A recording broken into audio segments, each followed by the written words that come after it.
pa rin kahit tapos na ang regla o kahit menopause na. Kung may matinding pananakit kasabay ng pagdugo, kung may kasamang lagnat, kung naglalabas ng malalaki at bubuong dugo, at kung sobrang lakas ng pagdurugo na kinakailangan magpalit ang pad oras-oras o mas madalas pa. Kung nakakaranas ng alinman sa mga nabanggit, magpakonsulta na kagad sa doktor. Mga tunay na kwento ng kagalingan sa The Healing Galing Way. Ang galing!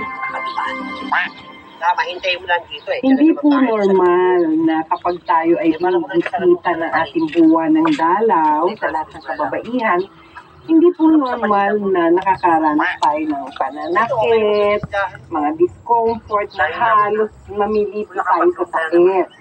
At kung kayo po ay nakakaranas ng ganyan, maliliwanagan po tayo sa kwento ng ating panauhin ngayong umaga. Si Christy Cabuag.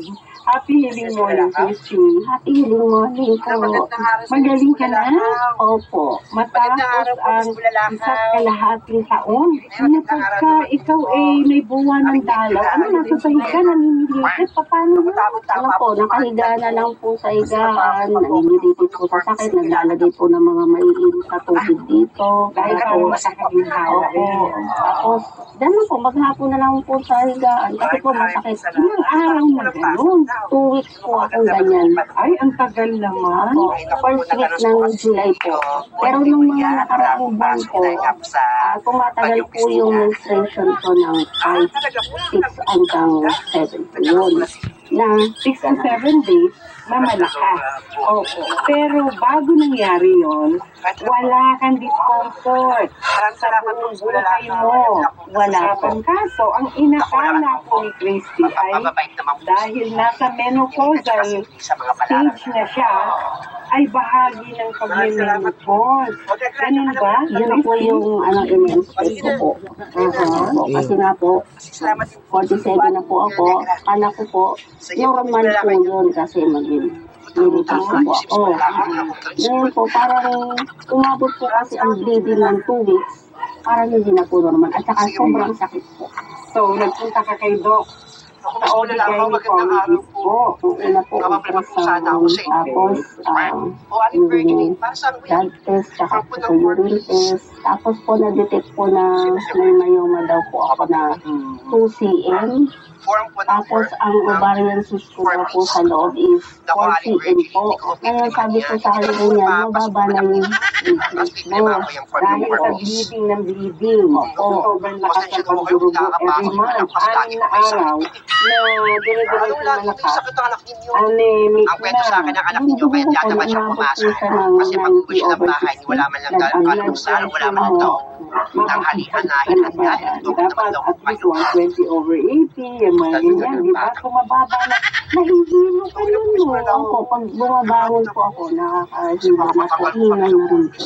Kapag lakad, opo. Sabi niya po sa akin, sige rin kita, kita dalawang klase to.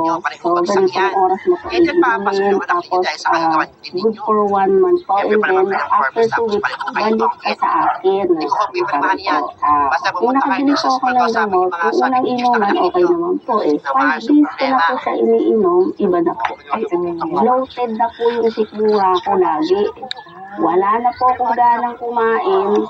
Madalas na po akong mahilo, tapos gusto po ng katawan ko, lagi na lang pong nakahiga. Tapos bumalik ka kay Doc, tinawagan ko po siya. So Doc, sabi ko, bakit ganito yung nangyayari sa akin? 5 days pa lang po ako umiinom ng reseta niya. Normal side effect po yan. Normal lang daw po. Tuloy-tuloy mo lang po ang inom ng gamot. Hindi ko po sinunod kasi nahihirapan po ako. In-stop ko po siya. Hindi wala ka ng gamot. Wala na po. Naipaliwanag ba sa yung Doc kung bakit ka nakaranas ng ganung kondisyon? Ang sagot niya po sa akin, hormonal imbalance yan. Normal po yan sa mga kababaihan yung ganyan sakit. Maaaring ang tawag sa ospital ay hormonal imbalance, pero ano ang pinagmumulan? Okay, tutulungan kita at ang iba pa pong kababaihan na nanonood sa atin para matukoy saan ba nanggagaling yung mga bukil-bukol, bamukol na yan sa reproductive organs natin mga babae.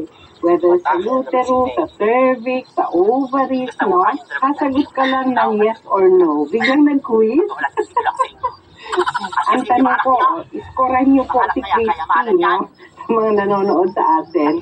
Ikaw ba ay mahilig sa ice beverages? Yes. Yes, check. Ikaw ba ay mahilig sa maasim? Paborito ko po. Yes, check. Alright.